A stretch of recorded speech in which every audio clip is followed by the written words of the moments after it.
지난주에는 우리 어린이 교회에 여름 성경학교가 있었는데 김포에 있는 청소년 수련원에서 2박 3일 동안 있었습니다. 이번 주에는 우리 청소년 교회가 수련회를 또 떠납니다. 요즘 우리 아이들은 수련회 장소가 불편하면은 굉장히 좀 힘들어하죠. 그래서 이번 우리 청소년 교회를 위한 수련회 장소는 양평에 있는 셀라 리조트입니다. 자연 환경과 아주 멋지게 잘 어우러진 굉장히 괜찮은 곳이에요. 주변에 아주 좋은 계곡도 있고요. 여기서 우리 청소년 교회 담당하시는 신재용 목사님이 성경을 아주 아이들이 알아듣기 쉽게 가르쳐 주시게 됩니다. 혹시 우리 자녀들 성경을 싫어하거나 안 읽거나 어려워하거나 그런 아이들이 있으면 꼭 좀 보내주시면 참 좋겠어요. 이렇게 굉장히 바쁘고 행사도 많고 그러한 여름에 여러분과 함께 2주 전부터 도시와 복음에 대하여서 말씀을 함께 나누고 있습니다. 제가 피하거나 부정하거나 숨을 생각 전혀 없습니다. 우리 한사랑교회는 누가 뭐래도 도시교회입니다. 이 한사랑교회는 도시인들이 다니고 있고 도시인들이 섬기고 있는 도시교회고요. 우리는 이 도시를 섬기는 교회입니다. 물론 우리 성도님들 가운데 보니까 그 경상남도 진주에 직장을 가지시고서도 주일날이면 우리 교회에 오셔서 성가대 봉사도 하시는 권사님도 계시고요. 집이 제주도인데도 올라오셔서 식당 봉사하시는 그런 권사님들이 계십니다. 그럼에도 불구하고 한사랑교회는 서울이라는 대도시에, 그 서울 중에서도 목동이라는 아주 좋은 동네에 세워진 도시교회입니다. 이 도시에서 살아가는 사람들, 도시인에게는 여러 가지 시골 사람들에 비해서 특징이 있는데 그 중에 하나가 바로 이거예요. 어중간해요. 도시 사람들은 어중간한 상황에서 살아갑니다. 제가 좋아하는 그 찬양 그룹들 가운데 그 캐스팅 크라운스라는 팀이 있습니다. 이 그룹이 부른 노래 가운데 Somewhere in the Middle이라는 곡이 있는데요. 그 가사의 내용이 우리 도시인들에게 아주 정확하게 맞아 떨어집니다.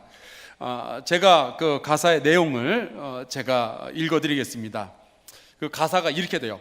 뜨겁거나 차가운 그 중간 어딘가에, 새롭고 혹은 오래된 그 중간 어딘가에서 지금의 나와 예전의 나 중간 그 어딘가에서 하나님 당신은 나를 찾으십니다. 불의와 정의 그 중간 어딘가에서, 어두움과 빛 그 중간 어딘가에서 과거의 나와 주님께서 만들어 가시는 나 그 중간 어딘가에서 하나님 당신은 나를 발견하십니다 하는 거죠. 실제로 여러분 우리 그런 식으로 살아가고 있지 않아요? 이 도시는 희망과 절망과 죄악과 선행과 구원과 멸망 그 모든 것들이 한데 뒤섞여 있습니다.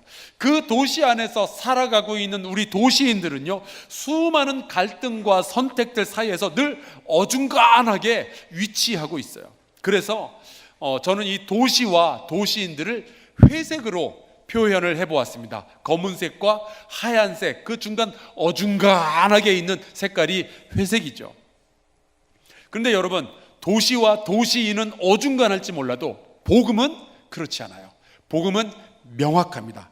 복음은 분명하게 기쁜 소식이에요. 이게 왜 기쁜 소식인가 하면 우리의 운명이 원래 비극적이었기 때문에 그렇습니다. 그 비극은 이런 거예요.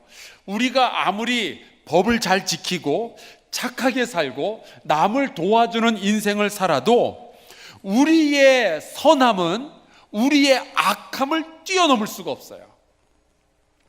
우리의 이 악함, 내부적인 악함과 우리의 외부적 선행은요, 몸에서 나는 땀 냄새와 멋진 드레스의 관계와 비슷합니다. 여러분 요즘 이 삼복더위 덥기도 하고 또 이렇게 습하잖아요. 이런 날씨에서 우리가 열흘 정도 머리도 안 감고 샤워도 안 하고 발도 안 닦으면은 우리의 몸에서 어떤 냄새가 날까요? 썩는 냄새가 나겠죠.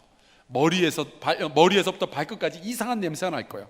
그런데 그런 냄새가 나는데 우리가 아무리 비싸고 예쁘고 반짝거리는 드레스를 입은들 그 냄새가 가려지겠냐고요. 여러분, 우리는요 아무리 선행을 많이 해도 우리의 죄악으로부터 나오는 그 냄새를 감출 방법이 없어요. 그 말은 죄악과 함께 계실 수 없는 하나님께서 우리와 같이 있을 수 없다는 거죠. 그래서 우리는 하나님으로부터 격리되어서 멸망할 수밖에 없는 그런 비극적인 삶을 사는 존재들이었습니다. 그게 우리의 비극이에요. 그런데 복음이 기쁜 소식이라는 것은 그러한 비극적인 운명을 가지고 멸망을 향해서 가고 있는 우리를 누군가가 도와준 거예요. 누군가가 막혀져 있던 하나님과 우리 사이에 담을 허물어 버리고요, 건너갈 수 없었던 하나님과 우리 사이에 다리를 놓아준 거죠. 그 누구가 바로 예수 그리스도이십니다. 이때는 아멘을 크게 해도 굉장히 좋을 것 같아요. 그분이 바로 예수 그리스도이십니다. 아멘. 지난주에 우리가 로마서 3장의 말씀을 함께 묵상했는데요, 우리의 의로움 가지고서는 아무리 허우적거려도 수렁에 빠져 들어가는 사람처럼 우리는 소망이 없어요. 그런데 이 장면에서 하나님의 의가 등장하게 됩니다. 죄악에서 도무지 빠져나올 수 없는 우리를 먼저 사랑하시고 내가 선행으로 아무리 공적을 쌓아도 이룰 수 없는 그 구원을 하나님께서 예수를 통해서 일방적으로 이루어내신 거예요. 그게 복음이에요. 하나님께 다가갈 수 없는 죄인인 우리를 하나님께서 먼저 다가와 주셔서 우리를 붙잡아 주신 거예요. 그래서 복음이라는 것은 내가 아니라 하나님께서 해놓으신 멋진 일 때문에 내가 구원받게 되었다, 이래서 기쁜 소식인 거예요. 그래서 복음은 생명을 의미하는 녹색으로 표현을 했습니다. 오늘 몸에 회색이나 혹은 녹색을 입거나 부착을 하고 오시라고 부탁을 드렸는데 어떻게 녹색 옷들이 많이 보이네요. 너무 감사합니다. 회색 옷도 보이죠? 아무리 봐도 회색이나 녹색이 안 보이는 분들은 좀 꼬집어주거나 간지러졌으면 좋겠는데 그럴 수는 없고, 다음 주에 한 번 더 여러분께 기회를 드릴 테니까 녹색이나 회색을 몸에 한번 지니고 오시면 참 좋겠어요. 여러분, 복음은 내가 잘한 일 하나 없이 하나님께서 일방적으로 먼저 하신 일 때문에 우리가 구원받는 거예요. 그런데 너무나도 많은 사람들이 그러면 안 될 것 같다는 생각을 합니다. 로마 교회에 있던 유대교 기독교인들이 그런 생각을 가지고 있었어요. 아니, 우리가 율법이라는 게 있는데 그래서 우리가 율법을 지키거나 아니면 할례를 행하거나 아니면 안식일 날은 아무 일도 하지 않거나 혹은 제사 음식 같은 거 절대로 먹지 않거나 혹은 여러 가지 선한 일들을 해야 하나님께서 우리를 어여삐 보시고 우리를 사랑하셔서 우리를 구원해 주시지 않겠는가 하는 생각이 그들 머릿속에 꽉 차 있었어요. 아버지에게, 주인에게, 하나님에게 잘 보여야, 선한 일을 해서 잘 보여야 우리가 사랑도 받고 구원도 받을 수 있지 않겠느냐 하는 생각인 거죠. 근데 여러분, 아니에요. 복음이라는 것은 나의 비극적인 끝에서 예수께서 시작하신 그 구원을 그대로 받아들이는 거예요. 구원에 관하여서는 하나님의 공로가 100이고요 우리의 공로는 0이에요. 거기에 1 혹은 2라도 나의 선행, 나의 율법, 나의 뭔가를 뒤섞는 행위는요 오히려 교만이에요. 근데 굉장히 많은 사람들이 바로 이 복음을 어색하게 생각을 해요. 그래도 내가 뭔가 착한 일을 해야 되는 거 아닌가, 내가 헌금을 좀 많이 하거나 교회 예배 열심히 참여하거나 기도를 열심히 하거나 뭔가 좀 착한 일을 해야, 그래야 내 선행을 보고 하나님께서 나를 사랑해 주시고 나를 구원해 주시지, 어떻게 나는 여전히 죄인인데 오직 하나님의 의만으로 내가 구원을 받을 수 있겠는가 하는 거죠. 나는 여전히 죄인인데도 불구하고 하나님께서 나를 구원하시고 그것을 믿기만 하면 된다라는 말은요, 왜 이렇게 잘 맞지 않는 옷을 입은 것처럼 우리에게 불편하게 느껴지는 걸까요? 이유는 이거예요. 구원이 오직 하나님의 은혜만으로 말미암는 것이라고 하니까 갑자기 우리가 선행을 할 동기가 사라졌다고 느끼는 거예요. 내가 한 일과 상관없이 하나님이 이루어 놓으신 모든 일로 내가 구원받는 거면은 내가 힘들게 착한 일을 할 이유가 없잖아요. 구원받기 위하여 선행을 할 이유가 사라져버렸으니 이제는 죄 짓고 살아도 될까요? 예수님의 십자가의 공로로 이미 구원받았으니까 이제부터는 마음 놓고 죄 짓고 살아도 될까요? 마음 놓고 술 마시고 마음 놓고 담배 피고 마음 놓고 거짓말하고 그냥 그렇게 살아도 될까요? 구원은 이미 다 따놓았으니 더 이상은 선행의 동기라는 것이 우리 기독교인들에게 없어지는 걸까요?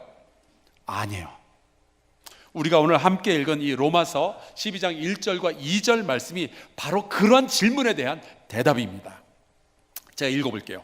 시작 부분이에요. 그러므로 형제들아 내가 하나님의 모든 자비하심으로 너희를 권하노니 했어요. 여기 이 말씀의 제일 첫머리에 그러므로가 붙어있죠. 여기에 좀 주목하셨으면 좋겠어요. 로마서는 전체가 16장으로 되어 있는데 1장부터 11장까지는요 복음에 대한 설명이에요. 어떻게 우리의 의의가 아니라 하나님의 의의로 우리가 구원받는지 이 복음에 대한 설명을 11장 동안이나 해놨어요. 그리고 12장부터는 우리가 어떻게 살아야 되는지를 설명하고 있는데 그 중간에 걸린 단어가 바로 그러므로예요. 복음이 작동을 하면은 어떤 일들이 우리에게 일어나는지를 설명해 놓은 것이 로마서 12장부터 그 후반부입니다. 여러분, 제 막내 아들이 10살이 채 되지 않았어요. 올해 초등학교 2학년 9살, 만으로 하면 8살짜리 꼬마예요. 근데 이 아들이 가끔 제가 잠자는 그 침실 방문에 엄마, 아빠 사랑해요 뭐 이런 낙서를 하는 때가 있습니다. 문짝에다가 크레파스로 직접 써요. 귀엽죠. 그런데 만약에 제 아들이 엄마 아빠의 사랑이 너무 고파서 엄마 아빠의 사랑을 받으려고 그런 엄마 아빠 사랑해요 이런 낙서를 해놓았다면 우리 아이는 정말 불쌍한 애예요. 그리고 그 부모는 진짜 못된 사람들이에요.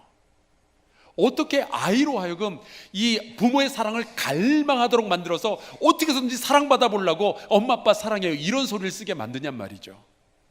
그런데 만약에 이 아이가 엄마 아빠 사랑을 듬뿍 받았기 때문에 너무 기분도 좋고 또 엄마 아빠가 좋기도 하고 또 감사하기도 해서 기분 좋게 크레파스로 문에다가 대문짝만하게 엄마 아빠 사랑해요 그렇게 썼다면은 문짝에다가 크레파스로 쓴 거는 죽을 죄지만 그 행동 자체는 너무 귀엽고 좋은 거잖아요. 그거는 우리 가족 안에서 추억으로 남을 만한 아름다운 이야기죠. 복음이 그런 거예요. 우리는 구원받기 위해서 하나님께 사랑받기 위해서 선행을 하고 이렇게 교회에 열심히 다니고 그런 것이 아니라 구원을 이미 받았고 하나님의 사랑을 받았으니까 신앙생활을 하고 있는 거예요. 그것이 하나님 아버지의 마음이에요. 사랑받기 위해서 절절매고 살아가는 것이 아니라 사랑을 받았으니까 감사함으로 주님 앞에 나아가는 것. 그것이 부모의 마음 아니겠어요? 이게 복음의 비밀이에요. 그러니까 복음은 우리의 구원에만 관련된 것이 아니에요. 복음은 우리의 삶의 모든 순간과 모든 상황에서 작동해서 우리의 모든 결정에 영향을 미치도록 만들어져 있어요. 복음은 원래 우리 안에서 작동을 해서 우리의 인생을 바꾸고 이 세상을 하나님의 나라로 만들도록 되어 있는 거예요. 그런데 과연 그럴 수 있을까요? 복음이 과연 그 정도의 능력을 가지고 있을까요? 있어요. 여러분 중에 아마 대부분은 아마 그 아담 스미스라는 사람 이름을 어디선가 들어봤을 거예요. 이 사람이 바로 그 저 유명한 국부론이라는 책을 썼고요. 그 저 유명한 요즘 그 시장 경제에서 늘 사용하는 말이죠. 보이지 않는 손. 그래서 그 시장 경제가 어떻게 움직이는지 그런 것들을 설명해 놓았고요. 자본주의가 우리 자본주의 사회에서 살고 있잖아요. 자본주의가 어떤 방식으로 움직이는지를 설명해 놓은 사람이 이 아담 스미스라는 사람이에요. 근데 이 사람이 이 국부론이라는 유명한 책에서 한 말 가운데 이런 게 있어요. 제가 번역하면 이렇게 됩니다. 우리가 저녁 식사를 기대할 수 있는 것은 푸주간 주인이나 양조장 주인이나 혹은 빵가게 주인의 자비심 덕분이 아니라 그들이 자기 이익을 챙기려는 생각 때문이다. 여러분 놀랍지 않으세요? 그 푸주간 주인이 그렇게 아침에 일찍이 일어나서 자기네 가게 냉동고에 소고기, 돼지고기를 집어넣고 또 아침부터 칼 갈아가지고 그 고기로부터 기름과 뼈를 발라내고 고기를 포장하고 거기에 가격표를 붙이는데 이러한 세세한 모든 행동의 근본에는요, 누군가에게 자비를 베풀겠다가 아니라 돈 벌겠다라는 단 하나의 원리가 작동을 하고 있는 거예요. 베드로전서 1장에 보면은 베드로는 복음이라는 것이 제가 그 골로새서부터 먼저 말씀을 드릴게요. 복음은 우리의 모든 삶에서 그렇게 작동하고 영향을 미치도록 되어 있어요. 골로새서 1장 6절에 이런 말씀이 있습니다. 이 복음이 이미 너희에게 이름에 너희가 듣고 참으로 하나님의 은혜를 깨달은 날부터 너희 중에서와 같이 또한 온 천하에서도 열매를 맺어 자라는도다. 이제 복음이 우리에게 들어오면은요, 가장 먼저 우리에게 일어나는 일은 하나님의 은혜를 깨닫는 거예요. 나의 공로가 아니라 하나님의 은혜로 우리가 구원을 받았으니 그 은혜를 알아야죠. 그런데 그 다음에는 이 복음은요, 믿는 자들로 하여금 온 천하에서 열매를 맺게 한다라고 되어 있어요. 복음은 나의 구원에서 멈추는 것이 아니라 온 천하를 바꾸는 능력으로서 작동하도록 만들어져 있었던 거예요. 베드로전서 1장에 보면은 베드로는요, 이 복음이라는 것이 우리의 의로움이 아니라 그리스도의 피로 말미암아 우리가 구원받은 주의 백성이 된 사실이다라고 선언을 하고 있어요. 바울하고 똑같이 이야기를 하죠. 그리고 그 복음의 능력에 대해서 이렇게 이야기하고 있어요. 너희가 진리를 순종함으로 너희 영혼을 깨끗하게 하여 거짓이 없이 형제를 사랑하기에 이르렀으니 마음으로 뜨겁게 서로 사랑하라. 그러니까 복음이 작동하니까 내 구원만 얻은 정도가 아니라 거짓 없이 형제를 사랑하는 결단에까지 이르게 되는 거예요. 아니 어떻게 나를 주님께서 값없이 구원하셨다라는 사실이 내가 내 형제를 사랑한다라는 결론에 이르도록 할까요? 복음이 작동되면 그런 일들이 일어나요.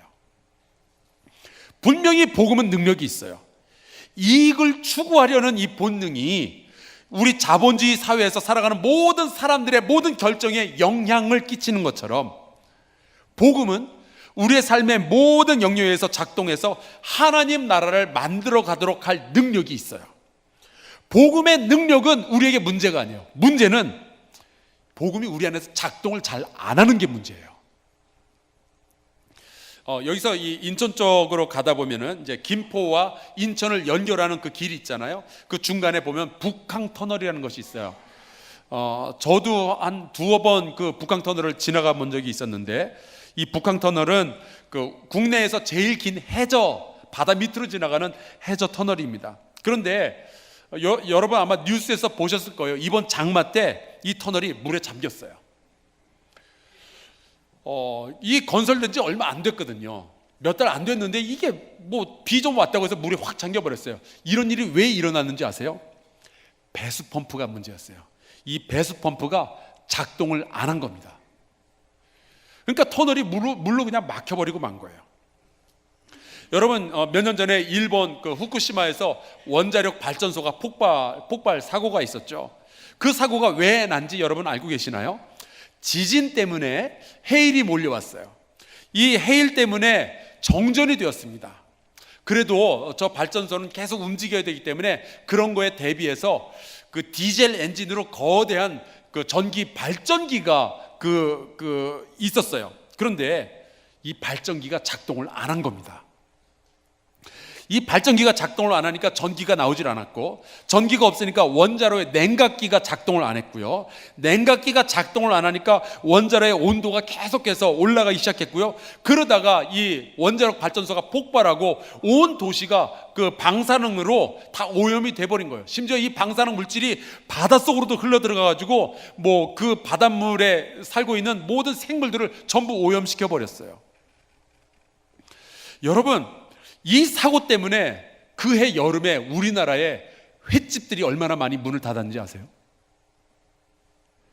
일본 후쿠시마에 있는 전기 발전기가 작동을 안 하니까 서울에 있는 횟집들이 문을 닫았어요. 이게 연결이 되시나요? 저희 장인어른이 전화를 하셨는데 밤 11시에 전화를 하셨어요. 제가 받았더니 이 한 말씀 하셨어요. 황 목사, 올여름에 회 먹지 마라. 그리고 전화 끊으셨어요.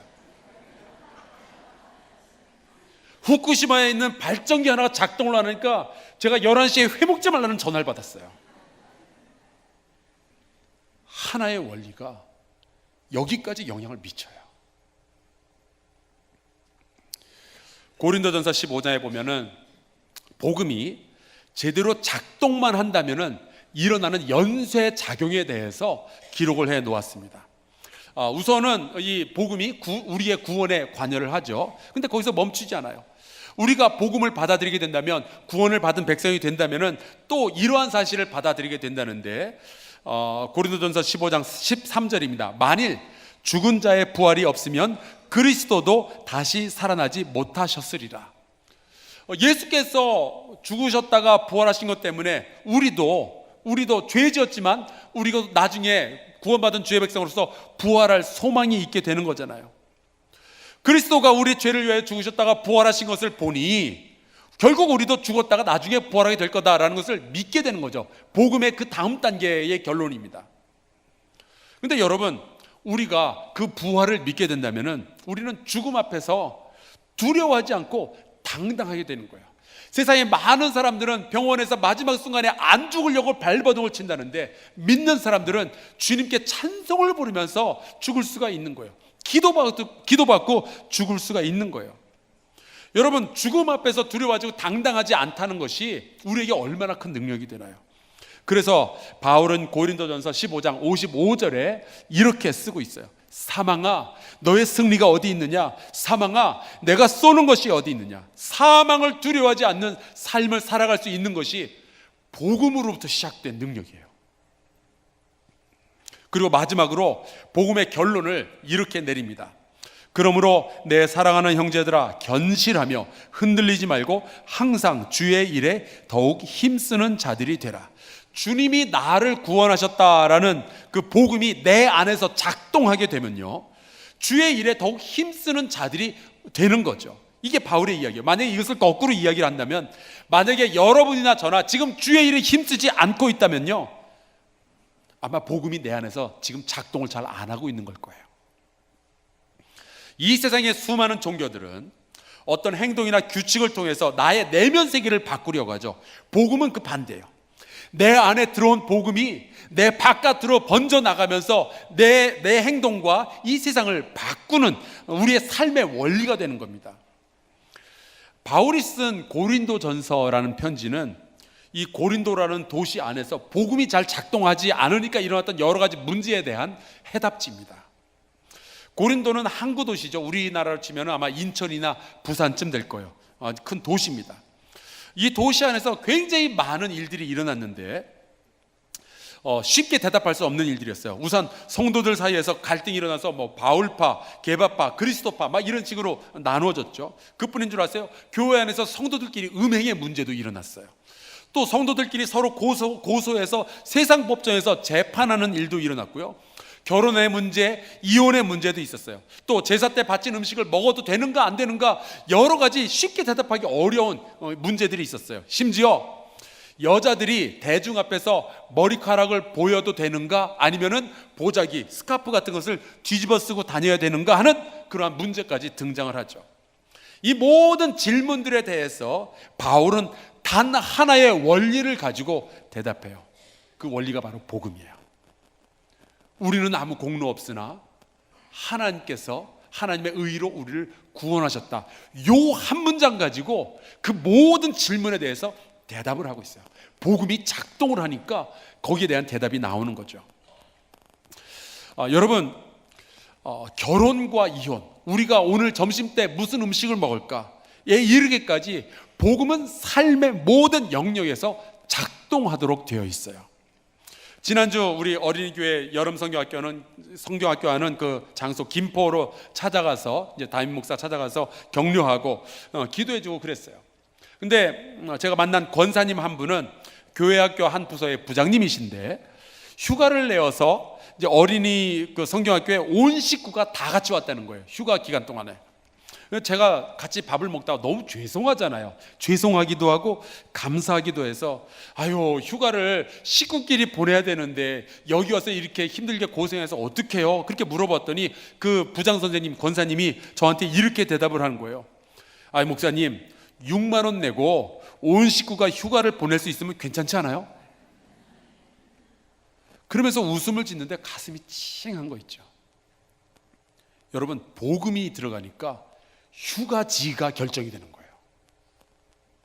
우리 안에서 작동하니까 내가 어디로 놀러 가야 될지, 나의 돈을 어디다 써야 될지가 결정이 나는 거죠. 자, 이 복음의 능력은 그러면 어떻게 우리에게서 작동을 하게 될까요? 그 첫 번째는 이거예요. 나는 내가 감히 생각했던 것보다 훨씬 더 못된 죄인이고 허물 많은 존재입니다 라는 깨달음이 내 안에서 이 복음을 작동시키게 되죠. 우리 양옆으로 한번 서로 고백을 해볼까요? 우리 안에 있는 복음이 작동하기 위해서 이런 고백이 필요합니다. 우리 두 명씩 한번 짝을 접으세요. 두 명 짝 접고 저를 따라하겠습니다. 나는 보기보다 훨씬 못된 죄인입니다. 여러분은요, 지금 멀쩡해 보이잖아요. 훨씬 못됐어요. 제가 나비 넥타이까지 하고 여기 멀쩡하게 서 있죠? 여러분 보기보다 훨씬 못된 죄인입니다.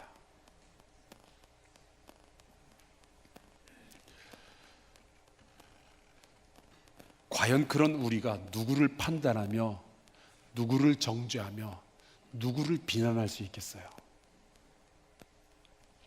복음을 알고 있다면, 우리가 복음을 믿는다면 우리는 삶의 모든 상황 가운데서 겸손할 수밖에 없어요.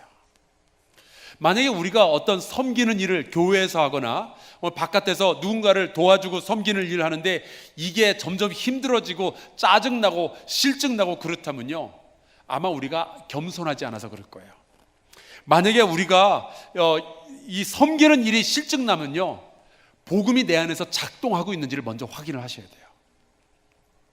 두 번째, 우리 복음이 내 안에서 작동을 잘 하려면 두 번째 깨달음이 있어야 되는데 이거예요. 나는 내가 감히 바랬던 것보다 훨씬 더 많은 하나님의 사랑을 받았고 하나님의 용납함을 받았습니다 라는 사실이에요.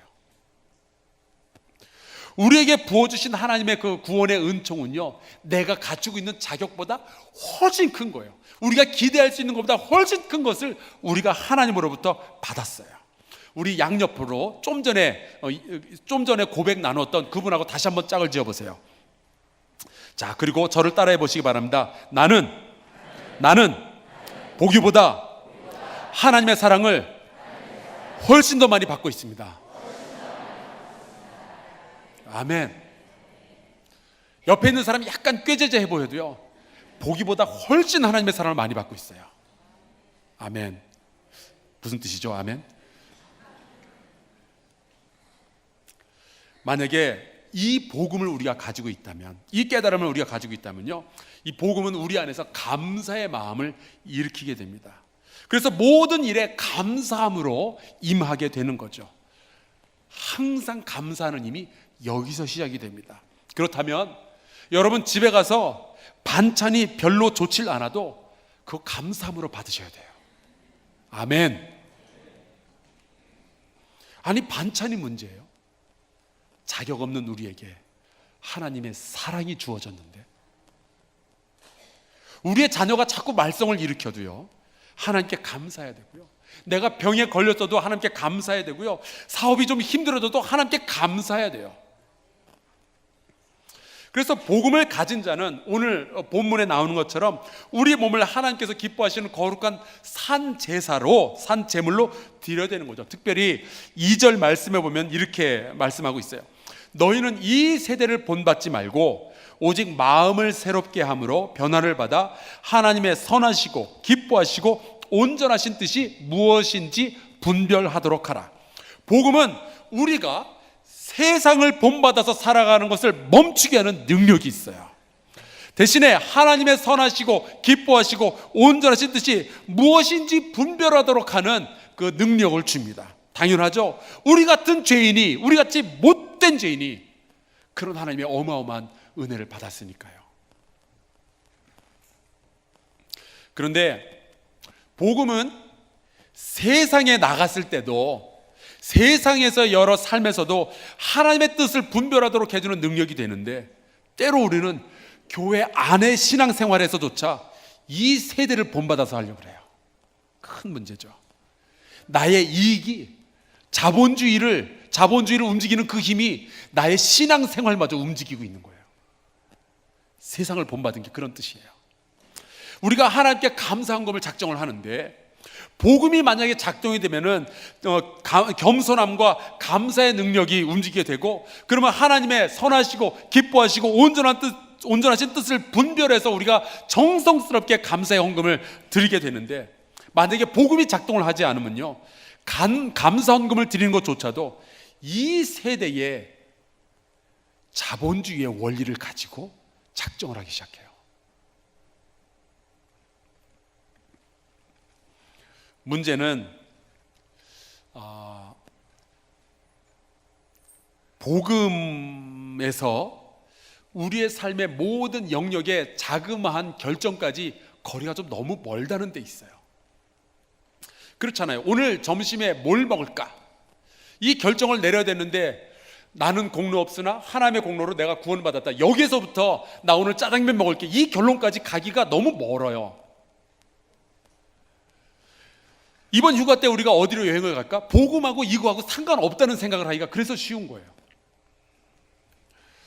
이러한 우리 삶의 모든 질문으로부터 복음이 좀 너무 멀리 와 있어요. 자, 그래서 우리는 자꾸만 복음과 상관없이 살아가고, 결혼을 할까 말까에서부터 시작해서 자녀를 어떻게 키울까, 세금을 낼까 말까, 이러한 부분에 이르기까지 복음이 아니라 이 세대의 지혜를 의존해서 자꾸만 결정을 내린단 말이죠. 여러분, 복음의 능력은 우리가 의심할 바가 없어요. 복음은 능력이 있어요. 문제는 복음이 작동을 안 하는 게 문제죠. 자, 이 복음이 작동을 잘 하려면 우리가 무엇을 해야 될까요? 세 가지를 말씀드리고 설교를 마치겠습니다. 첫째, 예배예요. 예배는 복음에 대한 가장 처음 되는, 기본 되는 인간의 반응입니다. 이 예배를 통해서 우리는 하나님이 어떠한 일을 하셨는지를 늘 기억하게 되고 찬양하게 되고, 그것은 우리가 복음이 과연 무엇인지를 기억하도록 만들어주죠.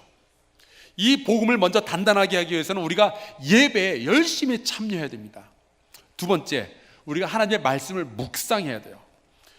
하나님의 말씀, 복음이 내가 오늘 점심에 짜장면을 먹겠다까지 연결되는 그 중간에는 수많은 논리적 단계들이 있는데, 묵상을 하지 않고는, 하나님의 말씀을 묵상하지 않고는 하나님께서 무엇을 기뻐하시는지, 무엇을 온전하다 하시는지, 무엇을 선하다 하시는지 알 방법이 없어요. 그래서 우리는 하나님의 말씀을 늘 묵상하면서 살아가야 됩니다. 그리고 세 번째, 배워야 돼요. 실제적인 문제가 하나 있는데, 묵상을 하는 것까지는 너무 좋은데 우리 앞에 닥쳐있는 여러 가지 문제들은 너무 많고, 그 하나하나를 복음으로부터 원리를 끄집어내서 결정을 내리기는 시간이 너무 없어요. 그래서 우리는 배워야 돼요.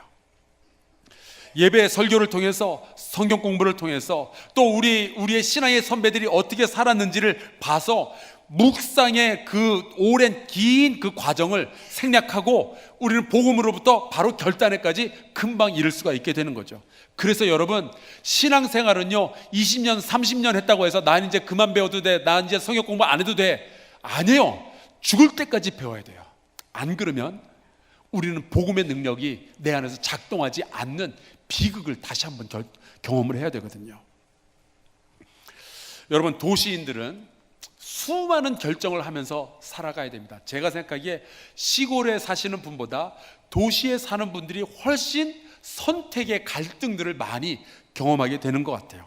삶 자체가 되게 어중간하거든요. 우리가 내려야 하는 우리가 살아가고 있는 모든 상황은 전부 어중간해요. 이게 하나님께서 기뻐하시는 건지 아닌 건지 잘 모를 때가 많이 있어요. 그래서 도시에는 복음이 작동하는 것이 더욱 중요합니다.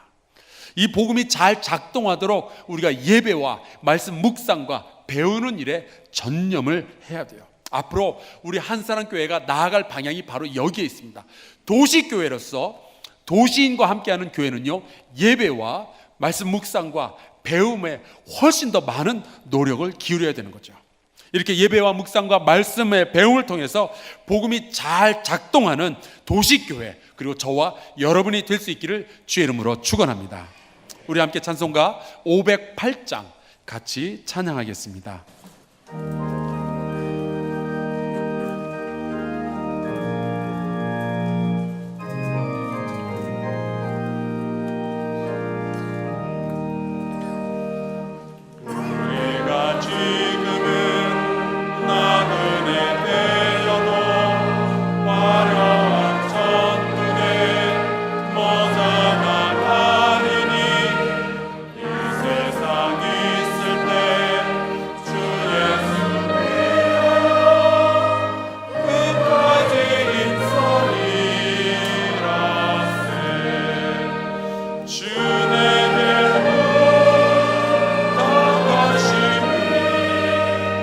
천사